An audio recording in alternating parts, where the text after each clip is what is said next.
नमस्कार क्लास, मैं मोनू चौधरी ज्योग्राफी की इस ऑनलाइन जर्नी में आपका हार्दिक स्वागत करता हूं। कक्षा 12 का भूगोल पढ़ते हम आगे बढ़ रहे हैं और कक्षा 12 के हमारे इस प्यारे से और सुंदर से भूगोल में हम मानव भूगोल के मूल सिद्धांत पुस्तक का अध्ययन करते हुए चैप्टर 5 तक पहुंच गए और चैप्टर 5 के अंदर आज हम लेक्चर नंबर 3 की बात करने वाले हैं और हमारा जो चैप्टर है उसका नाम है प्राथमिक क्रियाएं। हम मानव के जो व्यवसाय हैं उसको क्रिया के नाम से जान रहे हैं, यानी कि मानव व्यवसाय नहीं कहकर उसको मानव क्रियाएं कह देते हैं। मानव जो क्रियाकलाप करता है बिजनेस को लेकर, वो सारे मानव क्रियाकलाप या मानव व्यवसाय कहलाते हैं। इसमें प्राथमिक व्यवसाय की हम बात करते हुए आगे बढ़ रहे हैं और आज के इस लेक्चर में हम मुख्य जिस बिंदु पर बात करेंगे वो ये सारी चीजें हैं जिनको हमें अच्छे से पढ़ना है। आप जानते हैं कि पिछला लेक्चर जब हमने पढ़ा उसमें हमने सिर्फ और सिर्फ पशुचारण और चलवासी पशु, उनका क्षेत्र और वो कहाँ पाए जाते हैं और क्यों पाए जाते हैं और चलवासी पशु क्या होते हैं, ये सारी चर्चाएं हम कर चुके हैं। आज के इस लेक्चर में मुख्यतः हम वाणिज्यिक पशुधन की बात करेंगे, क्योंकि चलवासी पशुचारण जो होता है उसके बाद जो पशुचारण माना जाता है वो है वाणिज्य। पहले चलवासी पशुचारण आया था, उसके बाद वाणिज्यिक पशुधन आया था। तो आज हम एक तो चलवासी और वाणिज्यिक जो पशुधन है उन दोनों में अंतर क्या है, पहले कौन आया बाद में कौन आया, दोनों में क्या अंतर है, दोनों में क्या पशुओं का अंतर है, ये सारी चीजें हम आज देखने वाले।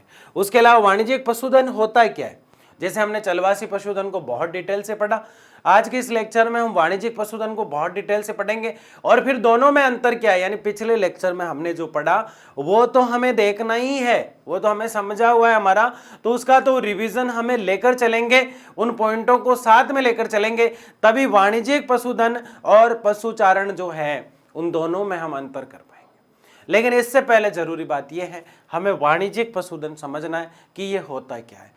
तो आज की इस लेक्चर को बिना समय गवाए हम शुरू करते हैं शानदार तरीके की और मस्त तरीके वाली इस रणनीति और सटीक तरीके से।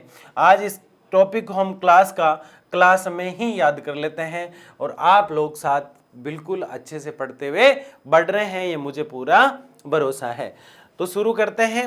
सबसे पहले वाणिज्यिक पशुधन पालन, ये समझाने से पहले मैं आपको बता दूं कि वाणिज्यिक पशुधन क्या है। वाणिज्यिक पशुधन की बात करें तो वो पशुधन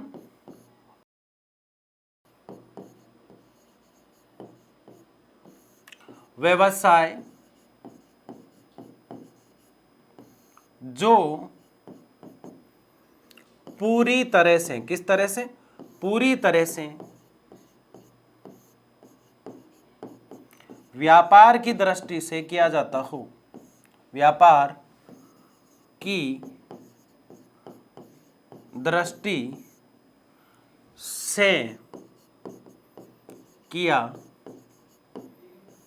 जाता हो, यानी वह पशुधन या फिर वो पशु व्यवसाय जो सिर्फ और सिर्फ व्यापार पर टिका हो, सिर्फ और सिर्फ बिजनेस पर टिका हो। जैसे हम भेड़ को इसलिए पाल रहे हैं ताकि उसकी ऊन बेच सकें, हम मुर्गी को इसलिए पाल रहे हैं ताकि उसके अंडों को बेच सकें, ताकि लोग अच्छे से आमलेट खा सकें। इस प्रकार से जो व्यवसाय होता है वो वास्तव में क्या होता है, वाणिज्यिक पशुधन होता है। क्या होता है, वाणिज्यिक पशुधन। वाणिज्यिक पशुधन वो पशुधन है, वाणिज्य मतलब वाणिज्य का अर्थ ही क्या होता है लाडले, व्यापार। वाणिज्यिक पशुधन पूरी तरह से व्यापार है, जबकि उस पशुचारण में हमने क्या देखा, पशुचारण तो पशु चराना है, वो व्यापारिक भी हो सकता है और चलवासी भी हो सकता है। लेकिन चलवासी पशुचारण जब हमने देखा तो उसमें हमने देखा कि पशु का लालन पालन पोषण इसलिए किया जा रहा था ताकि मानव का पालन पोषण हो सके। मानव जो है वास्तव में अपने आप को जीवित रख सके, अपनी जीविका को अच्छे से चला सके, अपने जीवन निर्वाह के लिए चलवासी पशुचारण में हमने ये देखा कि अपने जीवन निर्वाह के लिए मानव पशु को कभी कभी मैदानों और पर्वतीय क्षेत्रों से ही पार ले जाता है, जल और पानी की तलाश में, और पशु जो होते हैं उनको अच्छे से रख रखाव की दृष्टि से उसका जीवन चल सके। क्योंकि चलवासी पशुचारण में मानव भोजन को लेकर, मानव वस्त्रों को लेकर, मानव औजारों को यानी हथियारों को लेकर, मानव जो है उसका आवास को लेकर पूरी तरह से पशु पर निर्भर था। लेकिन यह ऐसा नहीं है, यहां सिर्फ आय की दृष्टि से पशु पर निर्भर होगा मानव, ये होता है वाणिज्यिक पशुधन। आपको ये चीज अच्छे से समझ में आ जानी चाहिए कि वाणिज्यिक पशुधन सिर्फ पैसों के लिए किया जाता है। चलवासी पशुचरण व्यक्ति अपने जीवन में जो उसको जीवन निर्वाह के लिए जो आवश्यकताएं होती है वो सारी की सारी पशु से पूरी करता है, जबकि वाणिज्य में सिर्फ और सिर्फ इकोनॉमी के लिए किया जाता है। चलवासी पशुचारण की अपेक्षा वाणिज्यिक पशुधन पालन अधिक व्यवस्थित है। कैसा है ये? अधिक व्यवस्थित। चलवासी पशुचारण तो क्या होता था, चलते ही जाते थे, चलते ही जाते थे, चलते ही जाते थे। जैसे मुर्गी दिख रही है, ये तो वाणिज्यिक पशुधन है। चलवासी में जैसे भेड़ है, अब भेड़ आप कहेंगे भेड़ की ऊन अगर बेची जा रही है तो भेड़ किस में आ गया? वाणिज्यिक में। लेकिन भेड़ को इसलिए पाला जा रहा है या फिर बकरी को इसलिए पाला जा रहा है कि बकरी का जो बच्चा होगा उसका मीट बना के खा सके, उसका मांस मीट खा सके, उसकी हड्डियों को औजार के रूप में काम में ले सके।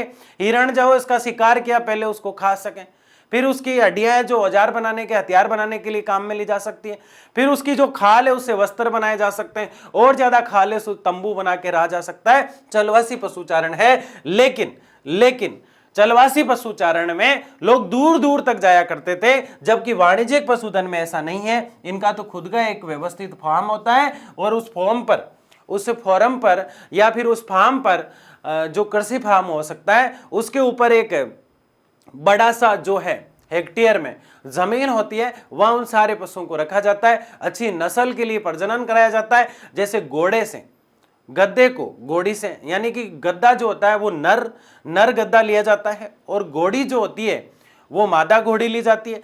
तो नर जो है गद्दा और मादा जो है यानी कि स्त्रीलिंग में जो मादा है वो जो घोड़ी होती है उसका उस गधे के साथ प्रजनन कराया जाता है और उनसे जो उत्पन्न होता है वो खच्चर होता है। कौन होता है? खच्चर। तो ये इस तरह का कार्य किसमें होगा? वाणिज्यिक पशुधन में। आप इस उदाहरण को याद रखें। सबसे पहले क्या लिया? यहाँ पे गधा लिया। क्या लिया? गधा लिया। प्लस किसके साथ इसका प्रजनन कराया जाएगा? घोड़ी के साथ। अब मैंने घोड़ी जैसे ही बोला आप समझ गए ये तो मादा है, प्लस ये नर है, और इन दोनों से जो संतान उत्पन्न होगी, जो इनका बच्चा होगा वो होगा खच्चर। हिरण की तरह दिखाई देता है कुछ, लेकिन हिरण नहीं होगा, वो खच्चर होगा। तो इस प्रकार से वाणिज्यिक जो पशुधन है उसमें नस्ल सुधार किया जाता है। क्या किया जाता है? नस्ल सुधार। जैसे कॉकरोच गाय है, उसका हरियाणवी गाय का जो बैल होता है उसके साथ प्रजनन कराया जाता है, उनसे अच्छी नस्ल की गिर जैसी गायें जो है वो सामने आ जाती है। मैं एक एग्जाम्पल दे रहा हूं, यानी कि पशु की भी नस्लें होती है। जैसे भेड़ की नस्ल की बात करें तो चनोदर भेड़ की सबसे चनोदर और चोकला भेड़ की सबसे प्यारी नस्ल होती है। तो कोशिश किया जाएगा कि उससे भी अच्छी नस्ल कैसे बनाई जाए। यानी भेड़ चोकला सबसे अच्छी है, दिखने में अच्छी है, ऊन में अच्छी है, पैदावार में अच्छी है, और इसलिए भेड़ जो रखते हैं चलवासी वाले वही रखते हैं। लेकिन एक वाणिज्यिक पशुधन करने वाला अगर चोकला या चनोदर भेड़ को लाता है तो वो कोशिश करेगा कि इससे तो मुझे उत्पादन 100% अच्छा हो रहा है, लेकिन इसको और बेटर कैसे बनाया जा सकता है। तो उसके बराबर की, जैसे चनोदर है और चोकला दोनों अच्छी उत्पादन देती है ऊन की, तो दोनों के बच्चों में एक नर और एक मादा लेके प्रजनन कराया जाएगा और एक नई नस्ल का उत्पादन किया जाएगा जो दोनों का मिलान होगा, कॉम्बो होगा दोनों का। उसमें दोनों के गुण होंगे तो वो एक नई नस्ल बन जाएगी। क्या बन जाएगी? नई नस्ल बन जाएगी। वो वाणिज्यिक पशुधन में होता है। चलवासी में ऐसा नहीं होता। चलवासी में तो सिर्फ क्या है, पशु की ऊन निकाल ली, बात खत्म, अपना जीवन निर्वाह करना है। कुल मिला के ऊन इसलिए निकाली ताकि कंबल अम्बल बना सके, उनको बेचना नहीं था चलवासी वाले में। तो ऐसे प्रजनन किया जाता है। जैसे कि मुर्रा नस्ल की भैंस है, दूसरी नस्ल की कोई भैंस है, तो दोनों भैंसों में प्रजनन कराया जाएगा और अच्छी नस्ल की भैंस जो है वापिस प्रजनन के माध्यम से अच्छी नस्ल जो है वो सुधारी जाएगी। जैसे जाफराबादी बकरी है तो दूसरी नस्ल की बकरी को लाया जाएगा। कॉकरोच और गिर गाय है तो अच्छी रेंडा गाय को लाया जाएगा। रेंडा गाय से फिर और नस्ल सुधार के और गाय बनाई जाएगी। यानी मैं आपको जो बता रहा हूं वो पशुओं की नस्लें हैं, और पशु की जो नस्लें होती है उनमें सुधार करने के लिए दो अच्छी नस्ल जो होती है पशुओं की, उनमें प्रजनन कराया जाता है और उससे जो संतान या जो बच्चा पैदा होता है वो फिर उन दोनों के गुण लेके पैदा होता है। जैसे आपने देखा होगा कि एक व्यक्ति क्षत्रिय है और माता उसकी जो है वो कहीं और क्षेत्र से बिलोंग करती है। एक ऐसा है कि वीर पुरुष है और माता उसकी कमजोर है, तो दोनों के गुण उसमें डेवलप होते हैं, ऐसा माना जाता है। तो बच्चा थोड़ा सा कमजोर और थोड़ा सा वीर पैदा होता है, ऐसा माना जाता है। राजाओं के बच्चे राजा ही निकलने के साथ शिकार में निपुण कैसे होते थे? वंशानुगत गुण होते थे उनके, वंशानुगत गुण हुआ करते थे। इसी प्रकार नस्लों में गुण हुआ करते हैं और दो नस्लों के गुणों को अगर मिला दिया जाए तो बहुत अच्छी नस्ल के जो भी पशु होते हैं वो पैदा होते हैं। तो वाणिज्यिक पशुधन में ऐसा होता है। वाणिज्यिक पशुधन की दो बातें हमने की। पहली बात हमने ये की कि वाणिज्यिक पशुधन व्यवसाय के लिए किया जाता है और अपने आप को बिजनेस में और ज्यादा उन्नति के लिए किया जाता है। दूसरा, इनका एक निश्चित फार्म होता है, एक निश्चित खेत होता है और नस्ल सुधार के लिए ये बार बार प्रयास करते रहते हैं। तो बताओ व्यवस्थित है या नहीं है? बिल्कुल। चलवासी पशुचारण की अपेक्षा बजाय, यानी उससे जो पहले पढ़ा है चलवासी, उसके बजाय वाणिज्यिक यानी व्यापार वाला पशुधन अधिक व्यवस्थित है। इनको कहीं इधर उधर भटकना नहीं पड़ता, पशु सामने होते हैं, देख रेख करते रहते हैं, उन्हीं के साथ जाते हैं, करते हैं, घूमते हैं, फिरते हैं, सब कुछ व्यवस्थित होता है इसमें। यह पूंजी प्रधान व्यवसाय। चलवासी पशुधन में पैसा ज्यादा नहीं लग रहा था, उठाया भेड़ को लिया साथ में और निकल गया। चलवासी पशुधन में ज्यादा कुछ पैसा नहीं लग रहा था, लेकिन ये पूंजी प्रधान है, इसमें बहुत ज्यादा पैसा लगता है। क्या लगता है? बहुत ज्यादा पैसा लगता है, पूंजी प्रधान है। क्यों लगता है पैसा? जैसे ये खेत बनाया, इसके ऊपर तारबंदी की जाएगी, यानी तार लगाए जाएंगे ताकि कोई ऐसा जानवर ना आए और इन पशुओं को ना खाए। तो ये पूंजी बहुत ज्यादा इसमें लगती है, पूंजी प्रधान है। जबकि उसमें ऐसा नहीं था, जानवर तो उसको भी खा सकता था, लेकिन उसमें इस बात पर ध्यान नहीं दिया जा रहा था। इनके फार्म भी स्थायी होते हैं, ये स्थायी होता है, फार्म बना दिया हमने, और ये फार्म स्थायी रहेगा पूरी तरह से। यहाँ पे किसी प्रकार की कोई दिक्कत इस फार्म को नहीं आएगी। क्यों? क्योंकि ये स्थायी है। और इसमें सबसे बड़ी बात, एक फार्म में एक ही प्रकार के पशु रखे जाएंगे। जैसे इसमें हिरण रख दिए तो हिरण ही रहेंगे, इसमें भेड़ रख दी तो भेड़ ही रहेंगे। ऐसा नहीं कि हिरण और भेड़ को साथ डाल दे। इसमें बकरी रख दी तो बकरियां ही रहेगी इसमें, ऐसा नहीं कि बकरी और भेड़ को साथ डाल दे। एक ही प्रकार के पशु। तो कुछ पॉइंट हमारे सामने निकल कर आ रहे हैं जो आपको अच्छे से समझ में आ जाना चाहिए। पहला पॉइंट, दूसरा पॉइंट और तीसरा पॉइंट। एक तो इनके स्थायी फार्म होते हैं, स्थायी फार्म। दूसरा, नस्ल सुधार प्रोग्राम चलते हैं इनमें, नस्ल सुधार। और तीसरी महत्वपूर्ण बात, इसमें एक ही नस्ल के पशु होते हैं, एक ही नस्ल। अब आप कहेंगे, एक तरफ तो आप कह रहे हैं नस्ल सुधार हो रहा है, फिर कह रहे हैं एक ही नस्ल के पशु होते हैं। एक फार्म पर, एक खेत के अंदर या फिर एक बाड़े के अंदर, एक बाड़े के अंदर एक ही नस्ल के होंगे, दूसरे वाले में दूसरे होंगे। फिर प्रजनन कराया जाएगा तो और जो बाड़ा होता है उसके अंदर उनका प्रजनन कराया जाता है। तो ये जो होते हैं वाणिज्यिक पशुधन होते हैं ना, हमें अच्छे से समझ में आ रहे हैं। मुर्गी के बच्चे इसलिए दिए गए हैं क्योंकि ये इसमें आती है। ठीक है। वाणिज्यिक पशुधन पालन में पशुओं की संख्या चारागाह की वहन क्षमता के अनुसार रखी जाती है। यानी कि ये जो है, ये तो इनका बाड़ा हुआ, बाड़ा मतलब जहां इनको रखा जाएगा, और इसके पास ही एक बड़ा खेत होता है जो यहां से ही खुलता है सीधा, इस प्रकार से बनाया जाता है इसको। ये तो इनका निवास हो गया। क्या हो गया? निवास। जैसे कि भेड़ है, जैसे कि भेड़ को ही मान लेते हैं हम, जैसे भेड़ है तो ये तो इनका निवास स्थान है। और यहां भेड़ जो है वो अपना जो है, भेड़ को जो चराने के लिए आएगा, जिसको हम चारावाह कहते हैं। क्या कहते हैं? चारावाह। ये चारावाह जो है भेड़ को चराने के लिए आएगा, यहां से भेड़ सीधी इसमें घुस गई और यह कहलाता है चारागाह। चारागाह, इसको थोड़ा अच्छे से लिख देते हैं। चारागाह जो होता है वो तो खेत है। चारागाह का मतलब खेत है, ये तो जहां पशु चर रहे हैं वो चारागाह होता है, और जहां से पशु, जो पशुओं को चरा रहा है वो चारावाह होता है। तो ये चारागाह जो होता है ये व्यवस्थित होता है और ये उतना ही रखा जाता है। जैसे यहां इसके पास 100 भेड़ है। कितनी भेड़ है? 100 भेड़ है। तो 100 भेड़ आराम से अपना भोजन कर सके। क्या कर सके? अपना भोजन कर सके, इतनी इसकी क्षमता होना जरूरी है। ऐसा नहीं है कि इसके पास 200 भेड़ है और पता चला कि यहां जो है क्षमता तो मात्र 110 भेड़ की है, इतनी ही चढ़ सकती है यहाँ पे, इससे ज्यादा नहीं खा सकती खाना, इससे ज्यादा भोजन नहीं हो सकता। जैसे उसने घोड़े पाले तो घोड़ों के लिए बहुत ज्यादा बड़े क्षेत्र की जरूरत होती है, क्योंकि घोड़े घूमते हैं, दौड़ते हैं, फिरते हैं। भेड़ तो खड़ी खड़ी चलती रहती है, धीरे धीरे चलती रहती है, झुंड में चलती रहती है। घोड़े भागते रहते हैं, तो फार्म की ज्यादा फॉर्म जो होता है, खेत जो होता है, उसकी और ज्यादा जरूरत होती है। ये बात आपके समझ में आ रही। इसीलिए यहां लिखा गया है कि चारागाह मतलब ये जो क्षेत्र है जहां पशु चरेंगे, उसकी वहन क्षमता उसके अनुसार रखी जाती है जितने पशु उसके पास है। जैसे छोटी सी बात है, मेरे पास 100 भेड़ है, तो मैं 100 भेड़ आराम से भोजन कर सकें, आराम से जो है घूम सकें, आराम से जो है रह सकें, उस हिसाब से खेत को रखूंगा और उसी हिसाब से उनका जो बाड़ा होता है, जिसका आवास होता है भेड़ का, वो रखूंगा। इसका भी ध्यान रखा जाएगा जिसके अंदर भेड़ निवास करेगी। और चारावा जो होता है वो भी उतने ही रखे जाएंगे जितनी आवश्यकता है, यानी पूरी तरह से ये व्यवस्थित होता है। कैसा होता है? व्यवस्थित। देखो अच्छे अच्छे पॉइंट निकल के आ रहे हैं और अच्छे पॉइंटों को हमेशा नोट कर लेना चाहिए, बार बार नहीं बता रहे हम। व्यवस्थित है तो होता है, आपने देखा नस्ल सुधार किया जाता है, खेत का एक आकार होता है, ठीक है। ये एक विशिष्ट गतिविधि है, यानी ये हमारे पास नहीं थी, हम तो सिर्फ चलवासी पशुचारण करते थे भारतीय लोग। ये तो अंग्रेज आए यहाँ पे, यानी अंग्रेज नहीं कहकर मैं विदेशी बोल दूं, पुर्तगाल, स्वीडिश, फ्रांसिस, जितने भी लोग यहाँ आए, और मुख्य जो योगदान रहा वो यूरोपीय कंपनियों का रहा। उन्होंने हमें बताया कि इस प्रकार से जो है आप पशु को वाणिज्यिक पशुधन में भी कन्वर्ट कर सकते हैं, और हम सीखे तो ये एक विशिष्ट प्रणाली है, क्योंकि इसमें पैसा बहुत लगता है। दूसरा, व्यवस्थित है, खेत की एक स्थिति फिक्स होती है, जो पशु आप पाल रहे हो स्थिति फिक्स होती है, नस्ल का सुधार भी किया जाता है। तो वाणिज्यिक पशुधन कई गुना बेटर है किससे? चलवासी पशुचारण।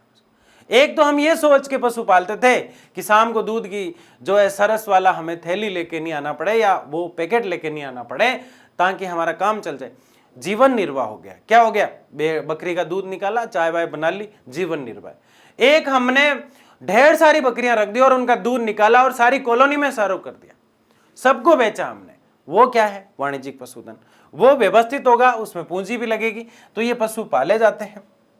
इसमें केवल एक ही प्रकार के पशु पाले जाते हैं, मैंने आपको बता दिया पहले, इसमें एक ही प्रकार के पशु होते हैं, बार बार पशु को चेंज इसमें नहीं किया जाता है, इस बात का आप ध्यान रखें। यहां अर्थात वाणिज्यिक कृषि में प्रमुख पशु भेड़, बकरी, गाय, बैल एवं घोड़े हैं। अर्थात वाणिज्यिक कृषि जो होती है उसमें प्रमुख पशु कौन से होते हैं? भेड़ है, बकरी है, गाय है, बैल है। बताओ गाय और बैल कहां पाए जाते हैं? चलवासी में। याद करो, हमने कल पढ़ा था, गाय और बैल चलवासी में कहां पाए जाते हैं? तो हमने गर्मी वाले क्षेत्रों की बात की थी। रॉक योक लामा कहां पाया जाता है? ये भी हमने बात की थी। रेडियार उत्तरी ध्रुवीय क्षेत्रों में पाए जाते हैं। वे इनमें से मांस, खाले वे ऊन प्राप्त होती है। मांस, खाल और ऊन। अब आप कहेंगे सर बात तो चलवासी पशुचारण जैसी लग रही है यहाँ पे। चलवासी पशुचारण में भी आपने ये बताया था कि मांस को वो खाता था, खाल से वो वस्त्र बनाता था और उनको जो है वस्त्र बनाकर पहनता था। आवास के लिए जो तंबू बनाता था उसमें भी खाल का प्रयोग करता था। ऊन जो होती थी उससे अपने कंबल बनाया करता था। फिर चलवासी पशुचारण में इसको क्यों, चलवासी पशुचारण में इसको पढ़ चुके हैं तो फिर वाणिज्य में इससे क्यों बता रहे हो? बात यह है लाडले और लाडली कि ये चीज हमने वहां तो देख ली कि मांस, खाल और ऊन के लिए वो प्राप्त तो वही करेगा भाई, पशु तो वही देगा। ये तो है नहीं कि पशु अचानक से जो है कल ऊन दे रहा था और आज अचानक से वो जो है बढ़िया बढ़िया चीजें हाथी के दांत देने लग गया। हाथी के दांत देगा, ऊन कौन देगी? भेड़ देगी। यानी पशु वही देगा जो उसके पास है। भाई आम के जो फल तो देने से रहा वो क्या देगा? जो उसके पास है। तो चलवासी पशुचारण में भी वो दे रहा था, लेकिन फर्क ये था, ध्यान से सुनो, चलवासी पशुचारण में ऊन, मांस आदि जो मिल रहा था वो व्यक्ति अपने लिए ही काम में ले रहा था, अपने जीवन के निर्वाह के लिए काम में ले रहा था, अपने परिवार के लिए काम में ले रहा था। लेकिन यहां ऐसा नहीं है वाणिज्यिक पशुधन में। वहां चलवासी पशुचारण में उसके पास लिमिटेड भेड़ रहा करती थी, लिमिटेड बैल रहा करते थे, लिमिटेड ऊंट, हिरण और जो घोड़े हैं वो रहा करते थे, जितना उसका काम चल सके। लेकिन वाणिज्यिक पशुधन में व्यापार की दृष्टि से हजारों भेड़ें रखी जाएगी, हजारों घोड़े रखे जाएंगे और उतना वो अकेला जीवन निर्वाह में काम में नहीं ले सकता। तो इनकी जो खाल वाल जो होगी उसको वो शेल करेगा, उसको वो निर्यात करेगा, और निर्यात जब करता है तब हो जाता है वाणिज्यिक पशुधन। बेचना, निर्यात क्या होता है? बेचना, और आयात क्या है? खरीदना, इंपोर्ट और एक्सपोर्ट। तो ऊन प्राप्त होती है, ये हमने देख लिया। आगे देखिए, बड़ी प्यारी चीज लिखिए, पशु से प्राप्त मांस, खाले, ऊन को वैज्ञानिक ढंग से डिब्बाबंद कर विश्व बाजारों में निर्यात कर दिया जाता है। अभी बताया मैंने कुछ देर पहले, विश्व के बाजारों। जैसे किसी ने गाय पाली है और उसका जो घी है, अगर ये घी चलवासी पशुचारण में काम में लिया जाता, किस में लिया जाता? अब इस घी से पूरा समझना, चलवासी पशुचारण होता, मान लो यहां पे चलवासी पशु चारण, और वाणिज्यिक पशुधन है।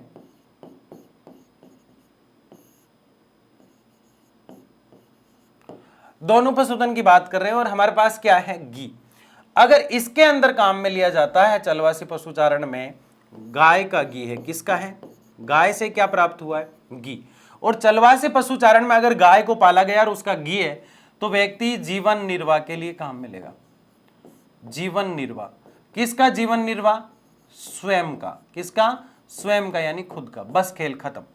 लेकिन यहां क्या करेगा, वाणिज्यिक पशुधन में व्यक्ति क्या करेगा, एक अच्छे से क्वालिटी वाले डिब्बे लाएगा, उसके ऊपर अच्छा सा एक लेबल लगाएगा और इसी घी को जो यहां वैल्यू सिर्फ खाने के लिए काम में ली जा रही थी, इसकी 10 गुना के आसपास जो है रेट कर देता है और एक छोटा सा डिब्बा बना देता है इस प्रकार से, और इस डिब्बे को मार्केट में उतार देता है। क्या कर देता है, इस डिब्बे को मार्केट में उतार देता है और इसे अच्छी कीमत पर बेचता है। जैसे 100 ग्राम के उसने 200 रुपये ले ली, 200 RS की प्राइस रख दी और ये इसने बेच दिया, तो ये वाणिज्यिक पशुधन है। क्या है ये, वाणिज्यिक पशुधन है। ये बात समझ में आ रही है आपको, बहुत आसान तरीके से, सिंपल तरीके से। निर्यात कर रहा है, क्या कर रहा है, निर्यात। कहाँ कर रहा है, सिर्फ भारत में ही नहीं, सिर्फ अमेरिका का अमेरिका में ही नहीं, चीन का चीन में ही नहीं, चीन का भारत में जा रहा है, भारत का कहीं और जा रहा है, विश्व बाजारों में उसको उतार देता है और इससे इतनी इनकम होती है। ये बात हमें अंग्रेज सिखा के गए। दूसरा, पशु फार्म में पशुधन पालन वैज्ञानिक आधार पर देखा जाता है। यानी कि पशु फार्म में पशुधन पालन, यानी पशु फार्म जो होता है उसमें पशु का जो पालन किया जाता है वो वैज्ञानिक आधार पर देखा जाता है। किस आधार पर, वैज्ञानिक। यहां पूरा वैज्ञानिक होता है। एक मेंढकी को अगर जुकाम हुआ, मेंढक की जो वाइफ होती है वो क्या होती है, मेंढकी होती है। कमेंट बॉक्स में बताना, मेंढक की वाइफ को क्या कहते हैं, मेंढकी कहते हैं। तो फिर बताओ मगरमच्छ की वाइफ को क्या कहते हैं, यह आपको बताना है। मेंढक की वाइफ मेंढकी को अगर जुकाम हुआ, यानी कि एक पशु बीमार हुआ या एक पक्षी बीमार हुआ, तो सारों का ट्रीटमेंट शुरू हो जाता है और उसको अलग में क्वारंटीन करा दिया जाता है, उसको अलग रखा जाता है, जैसे कोरोना में किया जाता था, क्योंकि वो बीमारी उसमें नहीं फैले। जैसे अलग अलग बीमारियां होती है पशुओं में, कुक्कुट जो मुर्गी पालन होता है उसमें ढेर सारी बीमारियां चला करती है, तो बीमारियों का जो भी पशु है उसमें क्या बीमारी चली जाती है उसका ध्यान रखा जाता है, क्योंकि वैज्ञानिक आधार पर इनका पालन पोषण किया जाता है। आगे देखिए, इनमें 3 बिंदु या 3 समस्याओं पर विशेष बल दिया जाता है। क्या क्या समस्याएं हैं, अगर ये फार्म हमने बना दिया, ये गाय यहाँ चल रही है, इसके पास इसका बाड़ा है जहां इनको रखा जाएगा, एक जो चारागाह है इनको चरा रहा है, और ये इनका चारागाह है, क्या है, चारागाह है। अब ये चर रहे हैं, इनमें 3 समस्याएं आती है। एक तो सबसे पहले इसमें पशु प्रजनन किया जाएगा, यानी कि मैंने आपको बताया था गधे और घोड़े से प्रजनन करा के खच्चर पैदा किया जाता है। ये पशु प्रजनन उनमें होना बहुत जरूरी है, तभी अच्छी नस्ल होती है। गाय है ये भी और ये भी गाय है, ये ब्लैक दिखाई दे रही है ये वाली और ये वाइट दिखाई दे रही है, इस पे वाइट धब्बे दिखाई दे रहे हैं। ऐसा क्यों है, गाय तो सफेद ही होती है, लेकिन आजकल की गायें आप देख रहे हैं कुछ अलग कलर की दिखाई देती है, समझ में नहीं आता गाय एक भैंस। किसका कारण है, पशु प्रजनन का जो होना चाहिए, क्योंकि इससे क्या होगा, इससे जननिक या जनांकीय सुधार होंगे। कैसे, जैसे माना हम एक एग्जाम्पल यहाँ पे लेंगे, जैसे एक मुर्रा नस्ल की या फिर मुर्रा नस्ल की भैंस नहीं लेके हम गाय पढ़ रहे हैं, तो हम गाय को ले लेते हैं वापस। जैसे यहाँ पे हमने गाय को देखा, मैंने एक कॉकरोच जो गुजरात की है, कॉन्क्रेज, ये लिख लेना आप, ये नस्लें हमारे सिलेबस में किताब में नहीं दी हुई है। कॉन्क्रेज नस्ल की गाय है, ये क्या है, गाय है, प्लस राठी या फिर गिर ले लो, यहाँ पे गिर नस्ल का बैल है, ये तो क्या है, बैल, और ये क्या है, गाय।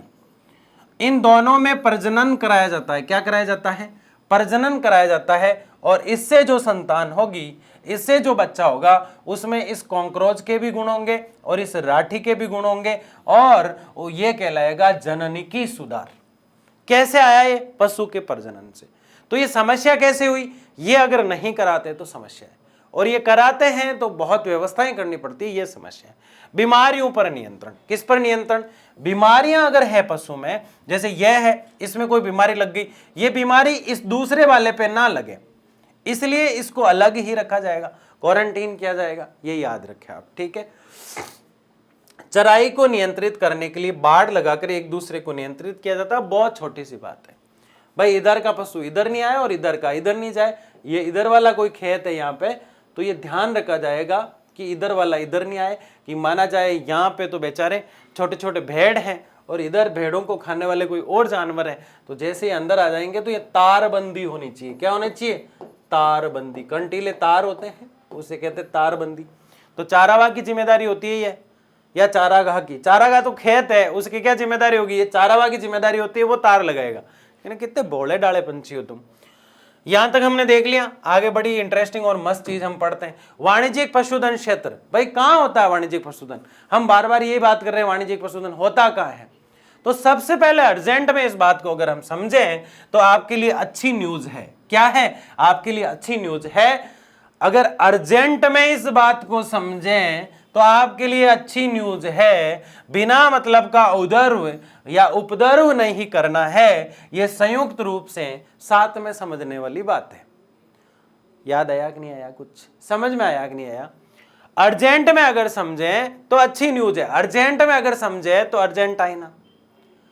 अच्छी न्यूज है मतलब न्यूजीलैंड। वाणिज्यिक पशुधन की बात को अर्जेंट में अगर समझे तो अच्छी न्यूज है, बिना मतलब का उपद्रव यानी उद्रगवे, उपद्रव नहीं करना है। यह तो संयुक्त रूप से साथ में समझने वाली बात है। संयुक्त मतलब संयुक्त राष्ट्र अमेरिका। समझ में आया कि नहीं आया? बताओ मुझे। यहां तक जिसने देखा है वीडियो को कमेंट जरूर करना। न्यूजीलैंड, अर्जेंटीना, उद्रगवे और संयुक्त राष्ट्र अमेरिका ऐसे हैं जहां सबसे ज्यादा वाणिज्यिक पशुधन किया जाता है। इसका मतलब ये कतई नहीं है कि भारत में नहीं होता, इसका मतलब ये कतई नहीं है कि चाइना में नहीं होता, हर देश में होता है। सबसे ज्यादा इन 4-5 देशों में किया जाता है। यहाँ देखिए मुर्गी का हो रहा है, यहाँ गाय का हो रहा है, यहाँ हिरण वगैरह कुछ दिखाई दे रहा है, भेड़ दिखाई दे रही है, अलग नस्ल की भेड़ दिखाई दे रही है, यहाँ गाय और भैंसें दिखाई दे रही है। ये जो पशुधन होता है ये वाणिज्यिक पशुधन के चित्र हैं जो आपको समझ में आगे बढ़े। चलवासी पशुचारण और वाणिज्यिक पशुधन में फर्क क्या है, इसको हम एक सारणी के माध्यम से देखेंगे। आपको ये जानकर खुशी होगी कि इसमें से काफी चीजें अब आपको आने लग गई है। तो इसको थोड़ा कैसे पढ़ेंगे हम? फास्ट गति से। बताओ अब तक हमने क्या पढ़ा? अब तक हमने पढ़ा कि चलवासी पशुचारण क्या होता है और वाणिज्यिक पशुधन क्या होता है। अगर यह हमें समझ में आ गया तो अंतर तो हम खुद ही कर देते हैं, अंतर तो हम खुद ही लिख देते हैं। ये तो बात हमें समझ में आ गई। लेकिन चलवासी पशुचारण और वाणिज्यिक पशुचारण की अगर बात हम करें तो वास्तव में इनमें क्या फर्क है, एक एक चीज को हम देखेंगे। चलवासी पशुचारण में चरावे और चारे और जल की सैर में दुर्घटनाग्रस्त हो जाते हैं। चलवासी पशुचारण में, वाणिज्यिक पशुपालन में चारण में चारे तथा जल की प्रज्ञा व्यवस्था की जाती है तथा चारावा मूल रूप से एक ही स्थान पर अधिकारी के साथ रहता है। क्या समझ में आया? चलवासी वाला बेचारा क्या करता है? सुबह जल्दी उठा, सुबह सुबह का खाना लिया, बाकी एक जो गद्दा है उसके ऊपर आटा रख लिया, एक के ऊपर नमक, मिर्ची, हल्दी, तेल ये सब कुछ रख लिया, एक के अंदर बर्तन रख लिए। 3-4 गधे जो है साथ चल रहे हैं चलवासी पशुचारण में, और भेड़ें चल रही है। गधे इसलिए सामान ढो सके, सामान को ले जा सके। भेड़ें जो है चल रही है, कभी मैदानों को पार करते हुए जा रहे हैं वो, कभी पर्वतों को पार करते हुए जा रहे हैं। तो बताओ दुर्घटना होती है कि नहीं होती? कभी कभी दुर्घटनाग्रस्त हो जाते हैं चलवासी पशुचारण। लेकिन लाडले वाणिज्यिक पशुधन वालों को कोई चिंता नहीं है, उनको कोई डर नहीं है। क्यों? क्योंकि वो तो एक ही जगह बैठे रहते हैं, एक ही फार्म पर बैठे रहते हैं, एक ही खेत में बैठे रहते हैं। तो ना तो ज्यादा पशु को नुकसान होता, ना किसी और प्रकार से नुकसान होता। ये जिस क्षेत्र में जाएंगे चलवासी वाले बेचारे, वहां की बीमारियां इन पशुओं को और इनको लग जाएगी, जबकि ये जो है इनको बीमारियां नहीं लगेगी। चाइना का अगर कोई यहाँ नहीं आता, यहाँ का कोई चाइना नहीं जाता, तो कोरोना भारत नहीं आता, ना भारत के लोग वहां जाते, ना वहां के लोग यहाँ आते। तो कोरोना जैसी समस्या आती क्या? नहीं आती। तो कोरोना कैसे आया? चलवासी मानव से आया। वैसे ही चलवासी पशुचारण से जो बीमारी आ जाती है उसे चलवासी दुर्घटनाग्रस्त हो जाते हैं, जबकि इनमें यह समस्या नहीं होती है। ये तो वहीं रहता है कि स्थान पर अधिकारी बन के बैठे रहते हैं।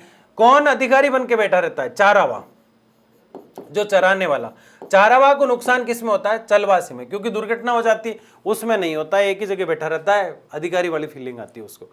दूसरा, चलवासी चारावाह निम्न और प्राचीन कार्य पद्धति से पशुपालन करते हैं। पेशेवर पशुपालन, आधुनिक तरीके से पशुपालन किया जाता है। देखो यहाँ पे देखिए, ये शब्द देखिए आप, प्राचीन, और ये देखिए आधुनिक।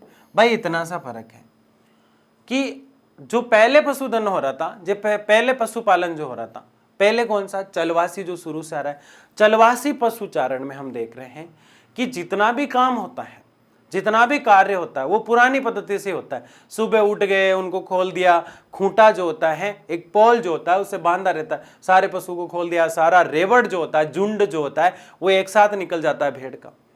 प्राचीन पद्धति से किया जाता है, पुराने तरीके से किया जाता है, कोई भी नयापन नहीं आया इसमें। लेकिन इसको पूरी तरह से जब बदल दिया जाता है, इसमें सारे पशु जो होते हैं साथ होते हैं, इसमें से जो एक ही प्रकार के पशु होते हैं, तो घोड़े ही है, भेड़ है तो भेड़ ही है, और ये आधुनिक तरीके से होने लग गया। कैसे होने लग गया, इसमें एक पशु को बीमारी हुई उसको अलग कर दिया जाता है, वैज्ञानिक ढंग से उसका ट्रीटमेंट किया जाता है, प्रजनन कराया जाता है, अच्छी नस्ल को निकाला जाता है, बीमारियों का ध्यान रखा जाता है, सारी सुविधाएं हैं। तो आधुनिक है, यानी वर्तमान की चीजों को उसमें ऐड किया गया। इसके अंदर तो जो पशु होते हैं उनके लिए कूलर ऐसी आदि चीजें लगाई जाती, जबकि इनको बेचारों को कुछ भी नहीं दिया जाता। चलवासी पशुचालन एक जीवन निर्वाह कार्य प्रणाली है। चलवासी जो पशुचालन है, पशुपालन है, एक जीवन निर्वाह है। जीवन निर्वाह हमने इसको बहुत डिटेल से पढ़ा, पूरा लेक्चर ही इस पे था पिछले वाला। जीवन निर्वाह का मतलब क्या है, जीवन जीने के लिए किया जाता है। क्या ये जीवन जीने के लिए किया जाता है? नहीं, इससे दूध, मांस, खाल, ऊन आदि का उत्पादन होता है, इससे भी होता है। ये जो ऊन, खाल आदि का उत्पादन जो हो रहा था, क्या इससे नहीं हो रहा है? हो रहा है, लेकिन ये क्या कर रहे थे, ये अपने जीवन जीने के लिए या खुद के लिए प्रयोग कर रहे थे, ये स्वयं के लिए प्रयोग कर रहा था। किसके लिए प्रयोग कर रहा था? स्वयं के लिए प्रयोग कर रहा था। क्या ये स्वयं के लिए प्रयोग कर रहे हैं? नहीं, ये तो उत्पादन करते हैं। और ये हमने घी के उदाहरण से समझा था कि घी जो है उसको पैक करके डिब्बों में अलग अलग देशों में भेज दिया जाता है, अन्य देशों के साथ व्यापार किया जाता है, अधिक लाभ कमाने के उद्देश्य से उत्पादित किया जाता है, अधिक ज्यादा लाभ कमाने के लिए इसे उत्पादित किया जाता है। तो ये जो पशुधन है, 3 पॉइंट आपको दिखाई दे रहा है। इसमें चलवासी में दुर्घटनाग्रस्त हो जाते हैं, उसमें नहीं होते हैं।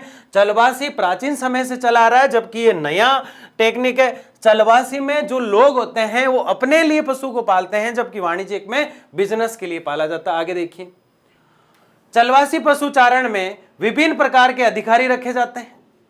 उपयुक्त स्थिति के अनुकूल होने के बाद ये ठीक रहेगा। यानी कि इसमें तो चलवासी पशुचारण में विभिन्न प्रकार के अधिकारी रखे जाते हैं, यानी कि अलग अलग प्रकार के लोग होते हैं। एक चराने वाला, एक खाना बनाने वाला, एक कोई और। इसके अंदर जो व्यक्ति है जैसे जरूरत होती है उसी स्थान पर रहते हैं। तो वो पशु को अंदर डाला और बाड़े के अंदर बंद किया, अपना खाना वाना बना सकता है, सारा काम कर सकता है। अगर जरूरत पड़ती है तो किसी को रखा जाता है। लेकिन यहाँ क्या होगा, चलवासी है, पशु कहीं बाहर है, बाड़ा वगैरह, तारबंदी वगैरह वहां कुछ है नहीं, तो एक को तो परमानेंट वहीं बैठा रहना पड़ेगा, दूसरा कोई दूसरा काम करेगा। ऊन काटने का काम किसी को करना है तो साइड में ले जाके ऊन काटेगा, तब तक बाकी पशुओं का एक जने को ध्यान रखना पड़ेगा। जबकि यहाँ इसके अंदर वहीं बैठा बैठा ऊन काट सकता है, क्योंकि एक खेत के अंदर है। तो इसीलिए ये 2 पॉइंट आपके सामने है। जंगली पशुपालन में 4 प्राकृतिक रूप से विकसित हो रहे हैं। जंगली पशुपालन में 4 प्राकृतिक रूप से विकसित हो रहे हैं। पेशेवर पशुपालन में अच्छा सुधार होने के लिए किया जाता है। जंगली जो पशुपालन है उसमें प्राकृतिक रूप से विकसित हो रहे हैं। जंगलों के अंदर जो है पशुपालन जो किया जाता है, उनका पालन पोषण प्रकृति करती है, पूरी तरह से वो प्रकृति पर ही निर्भर होते हैं। जबकि पेशेवर पशुपालन जो किया जाता है, जो अपने क्षेत्र में या घर पर किया जाता है, एक ही पशु को रख के किया जाता है, वो पेशेवर होता है, यानी खुद का होता है, पर्सनलाइज्म होता है उसमें। जबकि इसमें नहीं होता, प्रकृति पालती है। चलवासी पशुचारण वाला आपको पता है, मैदानों में गया बेचारा, पहाड़ों में गया बेचारा, वहां रहा, तो प्रकृति की गोद में ही जा रहा है, प्रकृति उसे सब कुछ दे रही है। वो तो घर से तो बेचारा बर्तन और जो है मसाले और ये सब कुछ लेके गया था, वहां उसको जो कुछ चाहिए वो प्रकृति से ही प्राप्त करेगा, जीवन निर्वाह उसको जो करना है। जबकि ये पेशेवर है, पेशेवर अपराधी नाम आ जाता है। नहीं, ये पेशेवर अपराधी तो पशु के हैं, बहुत नुकसान पहुंचाते पशु। चलवासी में ऐसा नहीं करता, वो उतने ही काम में लेता है जितना उसको चाहिए। ये तो बहुत ज्यादा, ये एक भेड़ से काम चला लेता है कई दिनों तक, और 20-25 भेड़ें होती है तो पूरा साल निकाल लेता है। ये हजारों लाखों भेड़ों को जो है मरने और मिटने के लिए भेज देते हैं, बिकने के लिए। मूवी के प्रजनन क्षमता को सुधारने के लिए प्रयास करें हैं। पशु की, यहाँ पे क्या है, पशुओं की प्रजनन क्षमता को सुधारने के लिए प्रयास करें। इस तरह के वातावरण के साथ साथ वातावरण भी बदलते हैं। ये क्या करते हैं, प्रजनन दूसरे से नहीं कराया जाता। चलवासी में जो पशु है उनमें भी तो आपस में प्रजनन होना चाहिए। जैसे एक ही नस्ल की भेड़ है, चोकला, चोकला भेड़ है तो उनमें भी तो प्रजनन होना चाहिए आपस में, चोकला का चोकला से, तो एक ही नस्ल के प्रजनन क्षमता को भी इनको उसके लिए भी प्रयास करना चाहिए, ऐसा नहीं कि करें ही नहीं। जबकि ये क्या करेंगे, इस तरह के वातावरण के साथ साथ वातावरण भी बदलते हैं, ये क्लाइमेट जैसा होता है। जैसे मान लो चोकला की भेड़ लाए, चनोदर की भेड़ लाए, उनको क्लाइमेट ही सूट नहीं हो रहा है, प्रजनन क्षमता पैदा ही नहीं कर पा रहे वो, तो फिर ऐसा कुछ हो ही नहीं रहा है उनके बीच, तो उनको उस क्षेत्र में ले जाया जाएगा जहां उनके लिए वातावरण क्या हो, अनुकूल हो, जहां वातावरण क्या हो, अनुकूल हो। फिर देखिए, चलवासी पशुचारण में किसी के स्वास्थ्य की जांच तथा उपचार की व्यवस्था नहीं होती है। किसकी? स्वास्थ्य की और जांच की। जबकि इनमें कोई भी बीमारी हो जाती है तो रोकथाम और उपचार की व्यवस्था हो जाती है। तुरंत हड़कंप में आ जाते हैं लोग कि यार फटाफट से पशु में कोई बीमारी आ गई, ज्यादा बीमारी नहीं फैले, ज्यादा पशु बीमार नहीं हो, इसलिए फटाफट से जो है अच्छी दवाई लाया जाए, अच्छा टीका लाया जाए। पशु में भी टीके लगाए जाते हैं, जबकि चलवासी वालों को कोई पूछता ही नहीं, कोई बीमारी है, पशु मर रहे हैं। जो है अजवाइन जो है वो कूटकर, कालाजीरी जो है वो कूटकर, आयुर्वेदिक जड़ी बूटियां हैं जो कूटकर घरेलू तरीके से इनका ट्रीटमेंट किया जाता है। चलवासी पशुचारण बेचारे गरीबी वाली फीलिंग में रहते हैं, ये पैसेवार अमीर है ये पशु। देखो पशु में कितना फर्क है। एक तो डॉगी वो बेचारा जो हमारी गली में घूमता है, एक वो पड़ोसी वाला जो BMW रखते हैं, उनकी BMW के पीछे कांच में से देखता रहता हूँ। जो लोग बाइक पे चलते हैं उनको यूं गर्दन हिला के कहता है देखो तुम मानव होके भी बाइक पे घूम रहे हो, मैं डॉगी होके भी कार में BMW में घूम रहा हूँ। एक कुत्ता बेचारा गली में रह रहा है और एक कहाँ घूम रहा है? BMW में। क्या है? वो पैसेवर है। उन्होंने इसलिए पाला है कि वो बिजनेस के तरीके से, वो कम से कम उसको 20-30 हजार रुपए देके लाए, जबकि ये तो बेचारा गली में घूमता है तो इसकी कोई वैल्यू नहीं है। तो चलवासी पशु कौन सा हो गया? कुत्ता। हमने घर में पाल रखा है, हमने कोई कुत्ता जो पालतू कुत्ता है, वो हमारी सुरक्षा रखता है थोड़ी बहुत। एक हमने मनोरंजन के लिए, एंटरटेनमेंट के लिए घर के फैमिली मेंबर की तरह एक कुत्ता खरीदा है, वो कौन सा होगा? डॉगी खरीदा है। वो व्यवसायिक जिसे हम वाणिज्यिक पशुधन करते हैं उसके अंदर आ जाता है। तो ये चीज भी आपको समझ में आ गई। चलवासी पशुचारण अर्ध शुष्क प्रदेशों की कठोर जीविका में रहते हैं। व्यवसायिक पशुपालन के परिसरों की स्थापना की जाती। भाई कुछ भी नहीं है, चलवासी पशुचारण तो कहीं भी रह लेता है, कहीं भी रह लेता है, इनकी आदत हो जाती है। जबकि वाणिज्यिक पशुपालन में हमने पहले बात कर ली पूरी डिटेल से कि एक खेत होता है, फिर एक बाड़ा होता है, एक चारावा होता है, एक चारागाह होता है, एक चारावा चराने वाला, एक चारागाह, एक खेत होता है। इनके लिए एक डॉक्टर अलग से रखा जाता है, सारी व्यवस्थाएं वो डॉक्टर करता है। ये वाणिज्यिक पशुपालन होता है। क्या होता है? वाणिज्यिक पशुपालन। तो हम एक एक चीज को, बहुत छोटी छोटी चीजों को देखते हुए चल रहे हैं, और इस टॉपिक पे इतना जोर इसलिए दिया जा रहा है, इतना गहन चिंतन इसलिए किया जा रहा है क्योंकि ये 100 में से 100% एग्जाम में पूछा जाता है। अगर ये नहीं पूछा जाता तो इस चैप्टर में से कोई सवाल ही नहीं आता। और प्राथमिक व्यवसाय आपको पता है कितना इंपॉर्टेंट है। प्राथमिक व्यवसाय में कृषि, लकड़ी काटना, फल फूलों का संग्रहण करना, जो है खनन करना, तो ये सब कुछ आ जाता है। और उसमें एक है पशुचारण, आखेट भी इसमें आ जाता है। पशुचारण यानी कि पशुओं को पालना भी इसमें आ जाता है, और पशुओं का शिकार करना भी किसमें आ जाता है? प्राथमिक व्यवसाय। और उसमें हमने चलवासी पशुचारण और वाणिज्यिक पशुचारण की बात की। दोनों की बात करने के बाद दोनों में हम तुलनात्मक अंतर देख रहे हैं, और उसके 1-2 पॉइंट बचे। तुलनात्मक अंतर में हमने ये देखा कि एक को तो बहुत ज्यादा तोजब दिया जा रहा है, वो वाणिज्यिक, वो सिर्फ बिजनेस पे बात करता है। एक को बिल्कुल ही बेचारे को कोई मतलब ही नहीं है, जैसे जी रहे हैं वैसे चल रहे हैं, जैसे लोगों का जीवन निर्वाह वो करा रहा है वैसे ही उसको रखा जाता है। तो वो है चलवासी पशुचारण। दक्षिण पश्चिम देशों में चलवासी पशुचारण ज्यादा देखने को मिलता है, ये याद रखें आप। वाणिज्यिक पशुपालन के मुख्य क्षेत्र उत्तरी अमेरिका की पेरेयरी, दक्षिणी अमेरिका के लानोस, वे पंपास। ये पंपास घास के मैदान है। किसके मैदान है? घास के मैदान। तो यहां इनको पाला जाता है। दक्षिणी अफ्रीका के वेल्ड, ऑस्ट्रेलिया के डाउन्स व न्यूजीलैंड के घासी स्थल। तो ये चीजें देखो, मैं थोड़ा सा और अच्छे से इनको समझा देता हूं आपको, ये अच्छे से आपको आनी चाहिए। देखो पेरेयरी नाम आपको याद रखना है, कहां का है? उत्तरी अमेरिका का। लानोस आपको याद रखना है, दक्षिणी अमेरिका का। तो पी क्या लिखा हमने? पी, उसके बाद एल, फिर पंपास है PLP, फिर दक्षिण अफ्रीका के वेल्ड, और फिर ऑस्ट्रेलिया के डाउन्स। ऑस्ट्रेलिया के क्या है? डाउन्स, और न्यूजीलैंड के घासी स्थल आपको वैसे याद रख जाए।